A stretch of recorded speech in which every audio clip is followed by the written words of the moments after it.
L'Algérie est l'un des rares pays à ne pas exiger la vaccination ni appliquer la quarantaine pour les voyageurs. Mis en place à la fin de juillet dernier, le protocole sanitaire pour les voyages se résume à 2 tests. Une PCR de 36H avant le départ et un antigénique réalisé à l'arrivée à l'aéroport ou au port. Pour le comité scientifique, ces 2 tests sont largement suffisants pour détecter d'éventuels passagers malades. Mais, dans le même temps, les autorités refusent d'augmenter fortement le nombre de vols ou d'ouvrir les frontières. Pour certains, la solution doit venir du pass vaccinal. C'est le cas du DR Mohamed Begga Berkani qui a multiplié les appels à sa mise en place.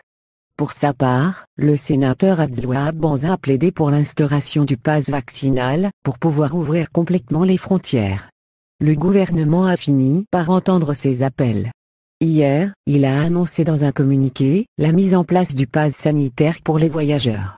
Cette mesure sera mise en œuvre dans les prochains jours pour ce qui est du transport de voyageurs par voie maritime, a précisé le communiqué. Quant au gouvernement par pass sanitaire, il faut savoir qu'il existe une différence entre pass sanitaire et pass vaccinal.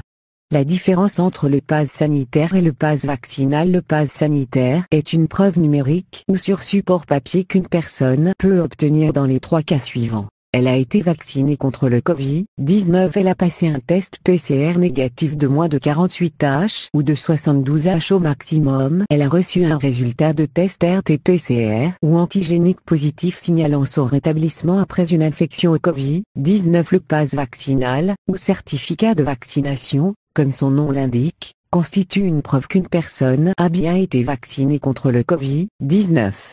Il est délivré quand la personne a réalisé un schéma vaccinal complet.